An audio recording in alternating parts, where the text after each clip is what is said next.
وصلى عليه وعلى آله وصحبه وسلم تسليما كثيرا مزيدا إلى يوم الدين. أما بعد. Hadratul muhtaramin, para ulama, para ustaz-ustazah, sesepuh-sesepuh yang kami takdimi, santriwan santriwati yang kami cintai, serta jamaah yang kami hormati. Malam ini kita sudah berada di malam Rajab, di mana pada malam hari ini kita masih diberi umur panjang oleh Allah Subhanahu wa Ta'ala, masih diberi kesehatan, dan mudah-mudahan umur dan kesehatan kita semakin diberkahi oleh Allah Subhanahu wa Ta'ala. Amin amin ya rabbal alamin. Pada malam hari ini kita berkumpul dalam rangka memperingati Isra Mi'raj Nabi Muhammad SAW. Kita tahu bahwasanya Isra Mi'raj ini adalah peristiwa agung yang dimuliakan oleh Allah Subhanahu wa Ta'ala, yang patut kita peringati dan kita rutinkan setiap tahun. Sebab peristiwa Isra Mi'raj ini diabadikan di dalam surat Al-Isra. Di dalam Al-Quran disebutkan,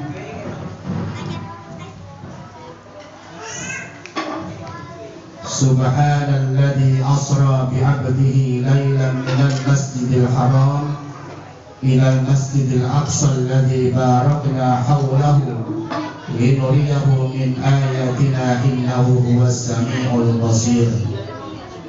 Yang artinya Subhanalladzi asra bi'abdihi, Maha suci Allah yang telah menjalankan hambanya lailan di malam hari, minal masjidil haram, mulai dari masjidil haram yaitu Mekah yang ada Ka'bahnya itu, ilal masjidil aqsa, menuju masjidil aqsa yang berada di Yerusalem, Palestina. Kurang lebih jaraknya antara Mekah dan Masjidil Aqsa 1.500 km. Alladzi barakna haulahu, yang telah kami berkahi di sekelilingnya. Artinya di sekitar Masjidil Aqsa itu buminya subur, banyak pepohonan, banyak sungai yang mengalir.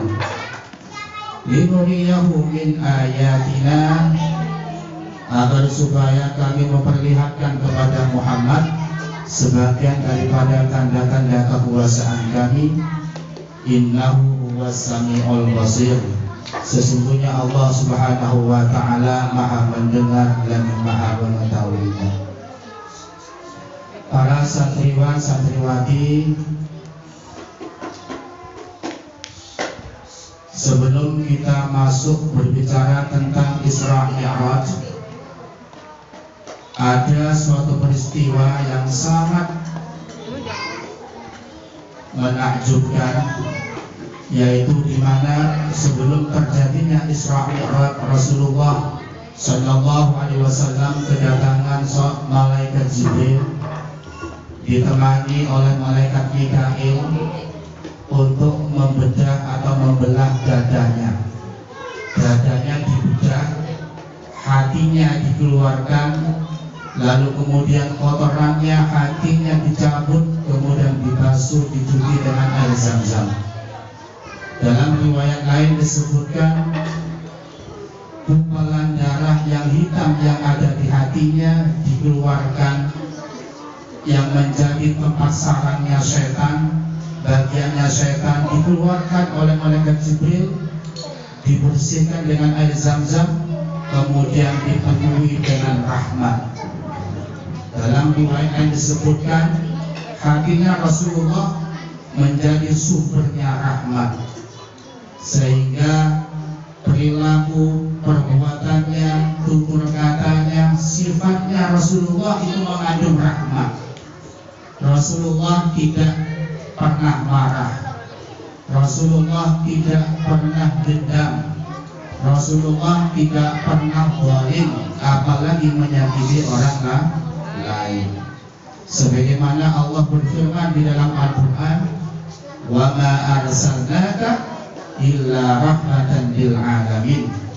Tidaklah kami mengutus engkau Muhammad melainkan supaya engkau memberi rahmat kepada seluruh alam, mulai dari alam manusia, alam jin, bahkan hewan, bahkan para malaikat juga kebagian dari rahmatnya baginda Nabi Muhammad SAW. Lalu kemudian setelah dibedah, hatinya dipenuhi dengan rahmat, lalu kemudian dikembalikan ke semula dalam keadaan normal. Setelah itu kemudian Rasulullah melakukan Isra dan Mi'raj bersama Jibril. Pada saat Isra melakukan perjalanan dari Masjidil Haram menuju Masjidil Aqsa, disediakan kendaraan buruk oleh Allah Subhanahu wa Ta'ala. Tahu kendaraan buruk apa? Kendaraan buruk itu adalah kendaraan surga yang kecepatannya itu seperti kilat. Tahu kilat? Tahu nggak kilat? Kilat itu loh, kalau hujan petir itu cepat. Seperti itulah kecepatan buruk.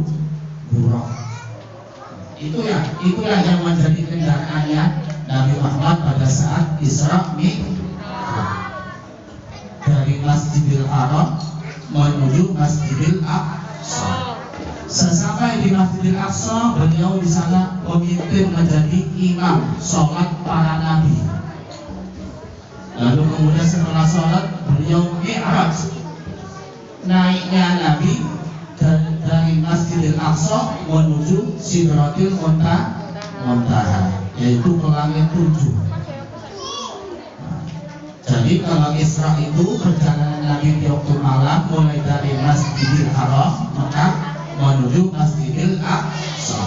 Kalau Mi'raj itu naiknya baginda Nabi dari Masjidil Aqsa menuju Sidratil Muntaha.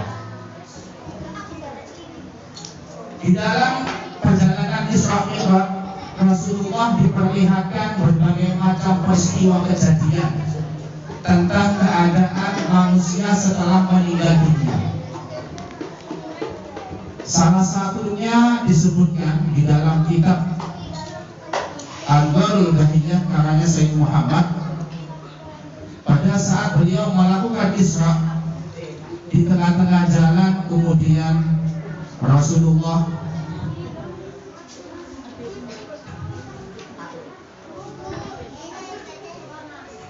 diperlihatkan sekelompok orang yang sedang memecah kepalanya dengan batu.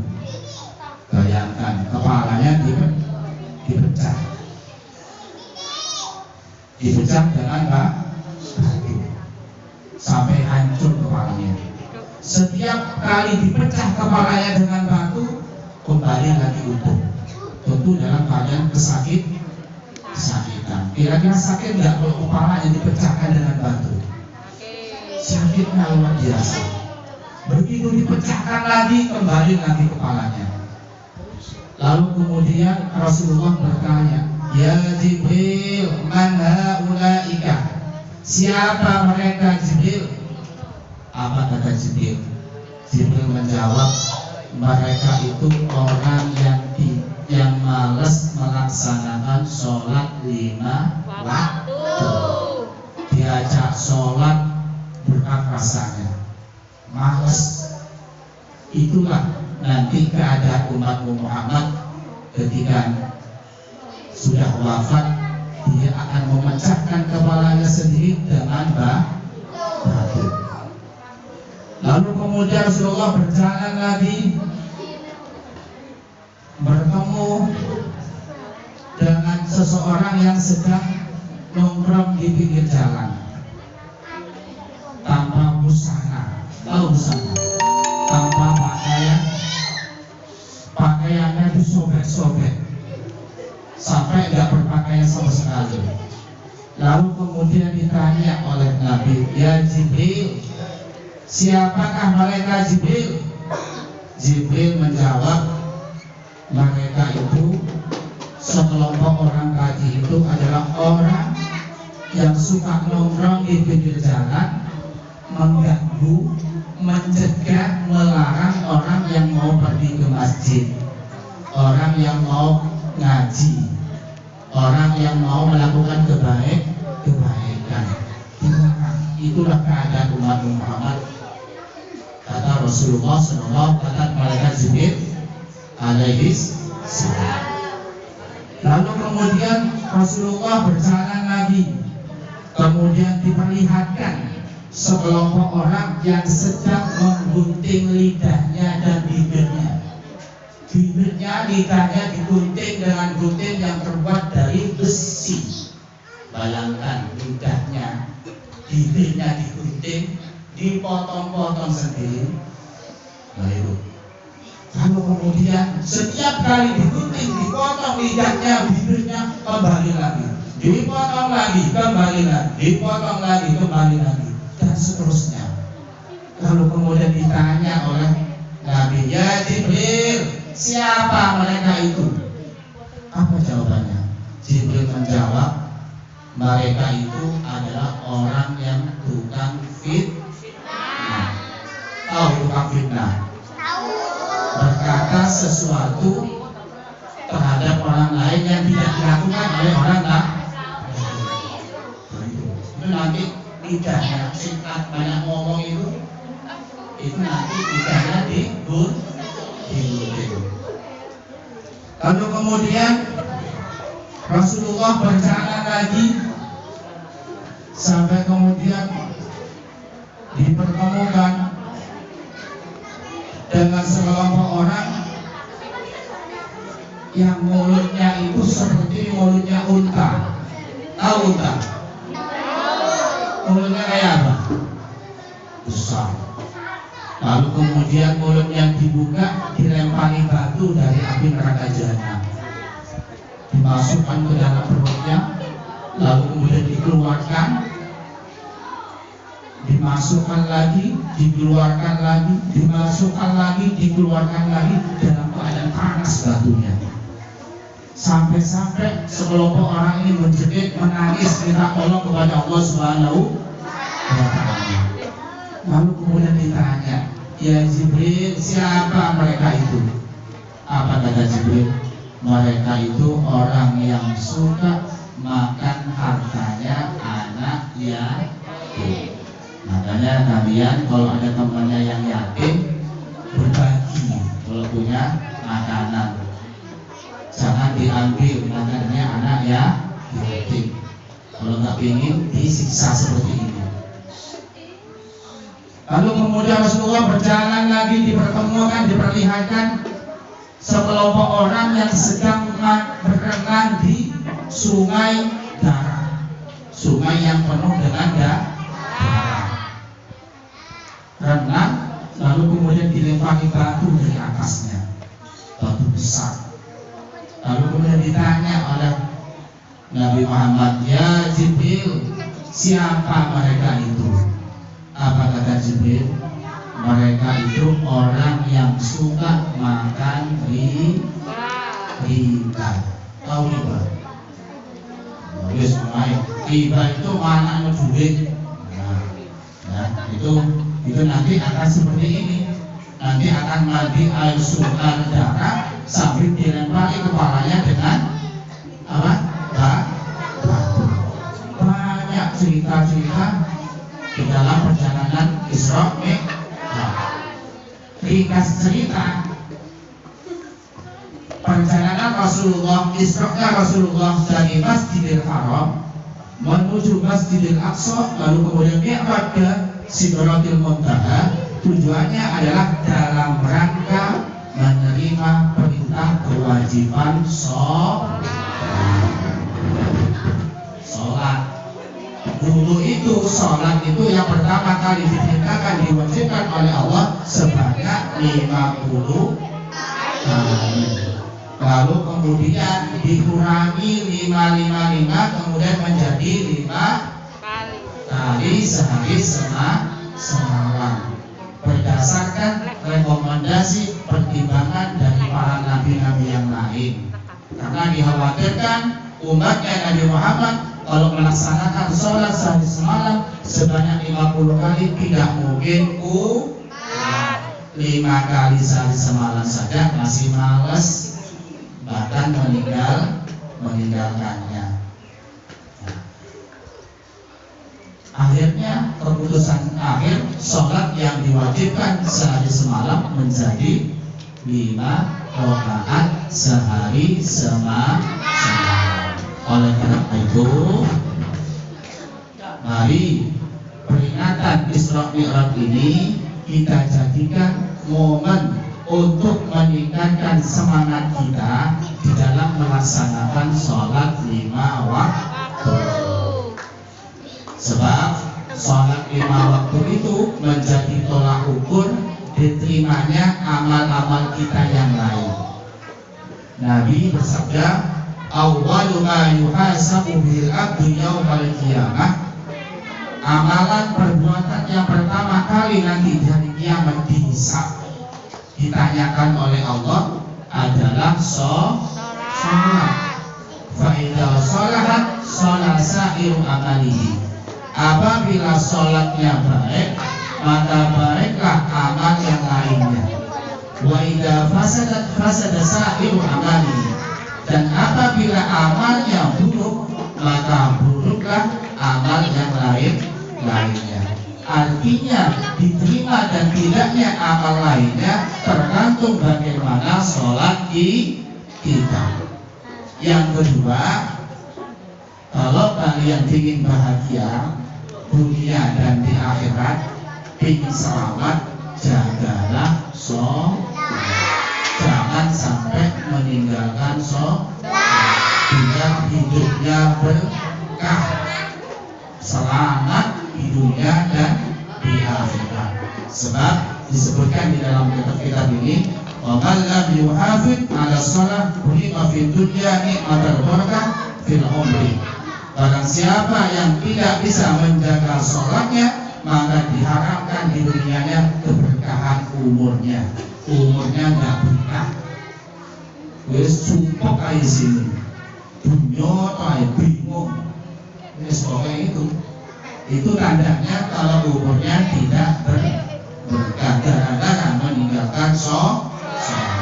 Wa utiba ba'dal wafati dikasih roksihi disufrotin, dan setelah meninggal dunia kepalanya akan dipecahkan, akan disiksa. Dengan cara dipecahkan kepalanya dengan menggunakan batu. Yang tadi itu setiap kali dipecahkan kepalanya kembali, dipecahkan lagi kembali lagi. Nah itu dan seterusnya. Nah, itu.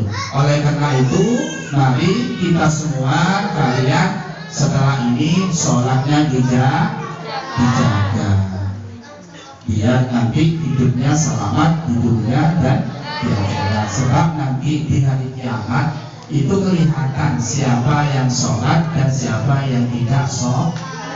Kelihatan.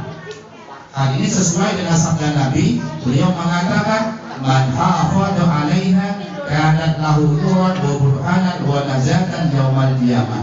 Barang siapa yang menjaga sholat, maka dia akan mendapatkan cahaya, bukti dan keselamatan di hari kiamat. Jadi nanti di hari kiamat itu orang yang sholat itu ada cahayanya, ada buktinya kalau dia orang itu selamat.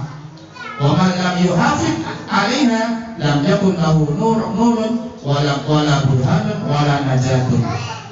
Wa kana yaumal qiyamah ma'a Qarun wa Fir'aun wa Haman wa Ubay bin Khalaf. Dan barang siapa yang tidak bisa menjaga sholatnya, maka dia tidak akan mendapatkan cahaya, bukti dan keselamatan, dan nanti di hari kiamat dia bersama Qarun, Fir'aun, Haman dan Ubay bin Khalaf yang tempatnya di neraka. Loh itu artinya ketika nanti orang sholat gelap wajahnya, tak bisa ada tandanya. Loh itu. Jadi kalau kalian ingin mendapatkan cahaya, mendapatkan mendapatkan bukti keselamatan nanti di akhirat, jagalah sholat. Itu barangkali sekilas kisah terkait terjadinya Isra dan Mi'raj. Setelah ini mari kita bersolawat kepada Nabi, mengambil berkah. Mudah-mudahan kalian semua dijadikan umatnya Nabi Muhammad SAW. Berkahnya beliau, mudah-mudahan kalian menjadikan anak yang soleh. Allahumma shalli wa sallim wa barik alaihi wa ala alihi wa sahbihi. Sallu ala Nabi Muhammad.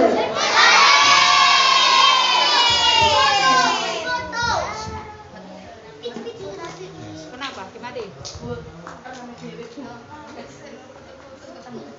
Cek jalan.